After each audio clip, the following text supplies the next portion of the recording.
और हराने की क्या है सियासी रणनीति?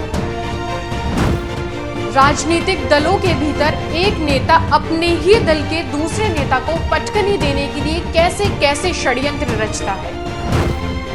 उद्योगपतियों के बीच ये सांप सीढ़ी का कैसा खेल चल रहा है। सत्ता के गलियारे से लेकर उद्योगपतियों के कारखाने की कारस्तानी तक सब कुछ बताया जाएगा हमारी शो चक्रव्यूह में।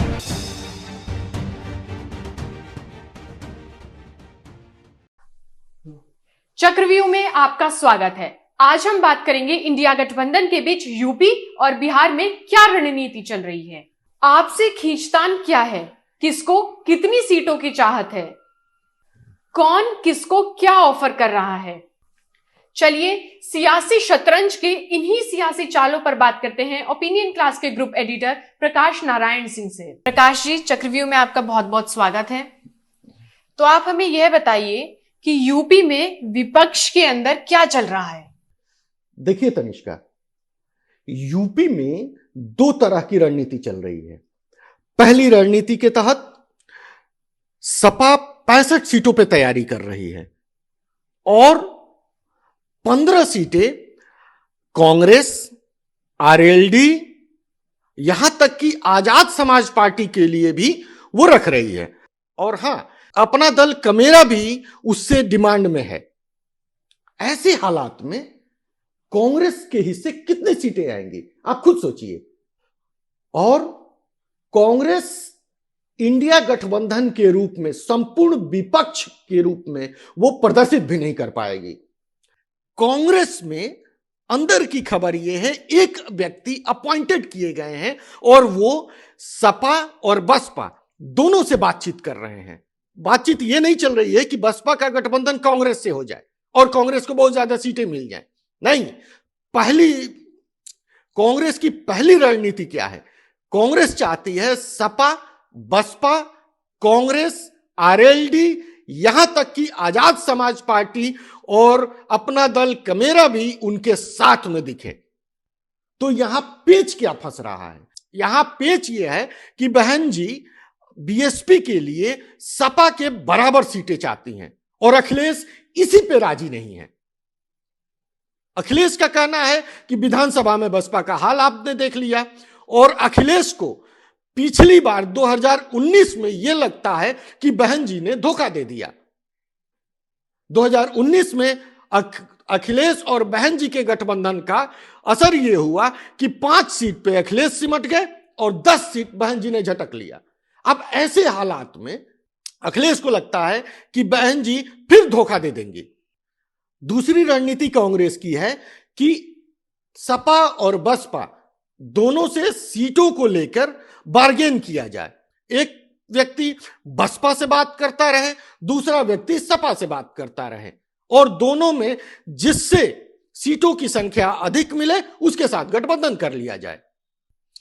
अब ऐसे में सपा बसपा के लिए कितनी सीट छोड़ेगी और कितने सीटों पे मानती है, यह भविष्य के गर्भ में छुपा है। ऐसे में कांग्रेस पूरी जोर लगा रही है कि सपा और बसपा के बीच में गठबंधन हो जाए, सपा भी राजी हो जाए और बसपा भी राजी हो जाए और उसको भी उचित सीटें मिल जाए। इस तरह उसके उम्मीदवारों को भी जीतने की संभावना बढ़ जाएगी और बीजेपी को रोका जा सकता है। प्रकाश जी, ये बताइए कि बिहार में सीटों का बंटवारा कैसे होगा, किसको कितनी सीटें मिल सकती हैं? जी तनिष्का, बिहार की बात करें तो बिहार में भी सीटों को लेकर बड़ा खेल चल रहा है। नीतीश कुमार के 16 एमपी हैं। नीतीश कुमार अपने जीते हुए एमपी से कम सीट पे राजी नहीं हो रहे हैं। इसके भी कई वजह हैं। उन वजहों को छोड़िए, सवाल यह है कि आरजेडी भी नीतीश कुमार से कम सीट लेने के लिए कैसे तैयार होगा? तो लालू भी तैयार नहीं हो रहे हैं। ऐसे हालात में यदि 16 सीट नीतीश कुमार और 16 सीट आरजेडी ले लेती है तो बची 8 सीटें। अब 8 सीटें में कांग्रेस, सीपीआईएमएल, सीपीआईएम, इनके बीच में बंटवारा कैसे होगा? तो यह बड़ा खेल, बड़ा उलझन वहां भी है। अब वहां के उलझन को सुलझाने के लिए नीतीश कुमार के ऊपर ही कांग्रेस ने जिम्मेदारी दे रखी है कि आप कोई फॉर्मूला निकालिए जिससे कि, हालांकि आपको बता दें कांग्रेस वहां भी 7 से 8 सीटें मांग रही है, लेकिन एक पेंच है, कांग्रेस को कम सीटों पर राजी कराने के लिए संभावना यह है कि लालू यादव की आरजेडी और नीतीश कुमार अपने विधायकों के मतों के जरिए कांग्रेस के प्रदेश अध्यक्ष अखिलेश प्रसाद सिंह को राज्यसभा भेज दे, क्योंकि फरवरी में अखिलेश प्रसाद सिंह का भी राज्यसभा का कार्यकाल समाप्त हो रहा है। तो ये एक संभावना बनता है कि अखिलेश प्रसाद सिंह को राज्यसभा भेज दिया जाए और कांग्रेस को 3 सीटों पर राजी कर लिया जाए और 2 सीटें सीपीआईएमएल और 1 सीट सीपीआईएम को दे दिया जाए।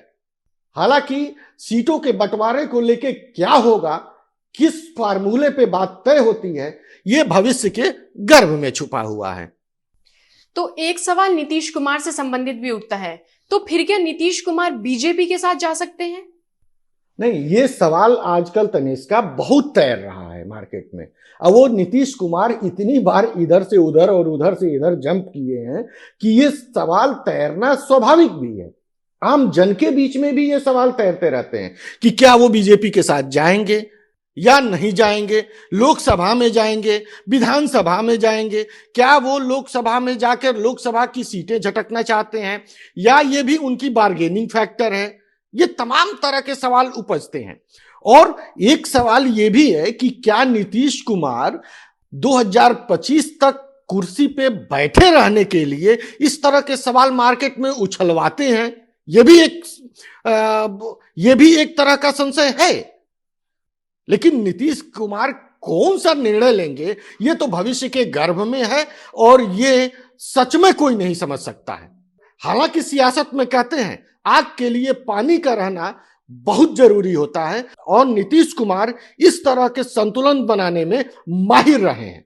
उनके पूरे राजनीतिक करियर में देखिए तो वो आग और पानी का संतुलन बनाना तो जानते हैं। इसी खेल के जरिए वो 18 साल से सीएम भी हैं और लंबे समय से राजनीतिक पारी खेल रहे हैं। तो चक्रव्यूह के इस एपिसोड में हमने देखा कि विपक्षी गठबंधन की अगर बात करें तो सपा और बसपा के बीच गठबंधन होना लगभग तय है। तो चक्रव्यूह के अगले एपिसोड में इसी तरह के किसी सियासी षड्यंत्र के खुलासे के साथ फिर मुलाकात होगी।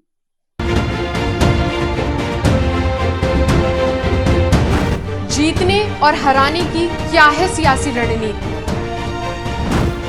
राजनीतिक दलों के भीतर एक नेता अपने ही दल के दूसरे नेता को पटकनी देने के लिए कैसे कैसे षड्यंत्र रचता है।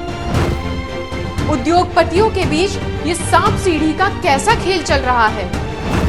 सत्ता के गलियारे से लेकर उद्योगपतियों के कारखाने की कारस्तानी तक सब कुछ बताया जाएगा हमारी शो चक्रव्यूह में।